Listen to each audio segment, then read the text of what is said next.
Thank you very much for tuning into John Michael's Adventures. I'm your host, John Michael, and today we're going to talk about moving to France.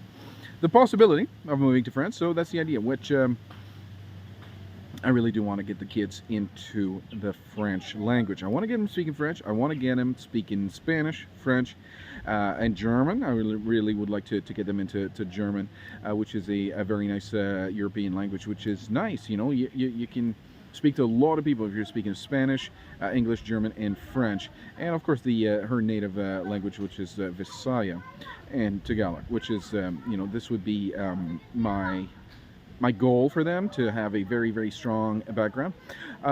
Hopefully getting into citizenship, so that they're already Philippines and Canadian citizenship, and if they could get a European citizenship, that would really give them a great start in life. So as you can see, I don't really care about myself. I care about the kids. That's really the only thing that I really care about. And, what is the best way for them to have a good life in the future and all this stuff? So, let's say that, for example, we live here and just live it's easy to just not do anything, right? It's easy to just, I'm a teacher, so I have a job, right? So whatever. So it's easy to just stay here and basically do nothing. And then all of a sudden, what happens when Alex or friends, my Françoise, which is my daughter, what would happen if they're 16, 17, 18, and then this guy comes around and, but daddy, I love him, and he's this bum, right? We don't want to associate with this guy. He's drinking and smoking all the time. He's a good kid. Yeah, okay. Well, what about if he's not, right? So my wife shares the same idea. We should get a very nice European husband for my kids and all this stuff. And so anyway, I've been talking to this lady for about 700 euros a month, which is doable. It's not easy. We have 3 other pieces of land that we're financing right now, so this would be like a lot. But anyway, it's doable, right? So 700 euros a month, and then that would give me 2,500 square meters over 2 parcels of land, so 2 different parcels of land there. Which is great. I mean, there's grass, there's a little pond, there's ducks and fish in the pond and all this stuff, and it's just in a very small town. It's not a very big city, but it's close to Limoges. Limoges is a very beautiful city in France.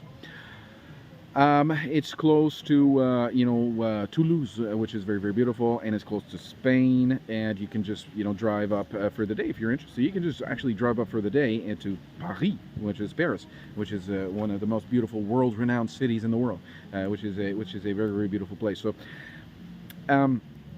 the goal is to get them speaking French, right? So this idea for 700 a month, I mean 700 euros a month is a fair bit of money for a few months. It's going to be like two and a half years or something like that, which is not that bad. It's not that bad. So the land is a little bit above a market value, but it has services and everything. I don't need to make a septic system. I don't need to make a well. It's a little bit above market value, but she's able to finance it to me, so that that incentivizes me to actually get this land. So I'm okay with that.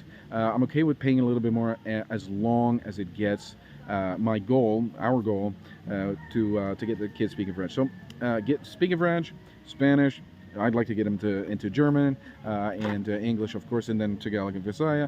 I would like to get them into Chinese and Arabic, just really give them the best possible chance as a future. So a polyglot is somebody that can speak multiple languages, so that's 5, 6, 7 or 8 languages by the time they're children, and of course, having multiple citizenship, right? So our kids are already dual citizenship, Philippines and Canada, right? And I really would like to get them into the European Union, so the European Schengen, the French citizenship, right?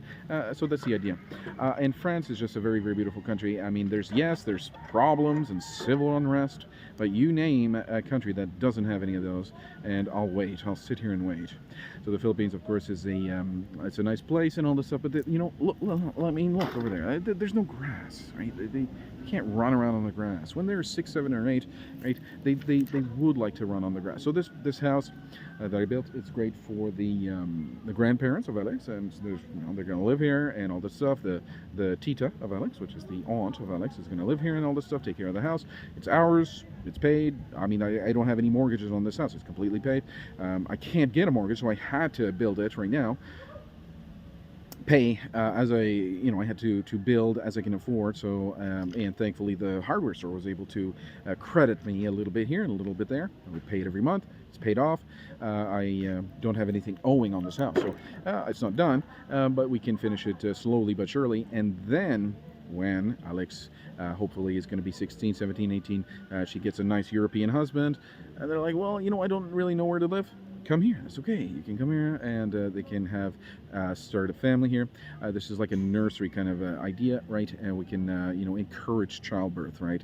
So this idea of having one child or two children. I mean, this is not sustainable for a country, right? So it's not sustainable for a country, so we want to encourage childbirth, we want to encourage family values, and we want to encourage life. Okay? So that's the idea.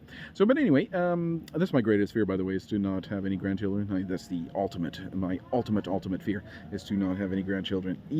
Oh, man. So, but anyway, I hope that I can get some beautiful grandchildren and great grandchildren. So that's my ultimate goal. That's what I'm trying to do here. So a lot of people say, oh, what's your goal in life? Oh, well, my goal in life is to, get the new, Xbox or iPhone or whatever kind of thing, or PlayStation or whatever kind of useless nonsense, right? So my goal in life is to get the best for my kids here, get them speaking French as a first language, right? This is my girl's heritage, right? This is my beautiful princess, my beautiful princess Alex, and my angel from the sky, Françoise. It's her name is a country, right? Françoise is the name of my daughter, which I love so much. So as for 700 euros a month, I think that is doable. And although yes, it is like, well, don't you want to go see the land? I do, but I'm gonna spend 500, going there, and then how much am I gonna spend, staying there, eating there, and then I'm not gonna see my family for a long time, and then I'm gonna spend 500 back, and then what about the problems I'm gonna get? Well, you got travel passes and visas and all this stuff, and proof of onward travel. The immigration is terrible, so it's just better for me to actually buy it sight unseen. Well, I mean, there's pictures, and I can see aerial footage and the documents, and I can speak to the notaire, which is a lawyer type of guy. It gives me hope, right? It gives me hope. It gives me courage for the future, which is basically what is the important thing here. So, broadcasting you live from my garden up on the roof. Thank you very much for tuning in. I'll see you guys in a bit.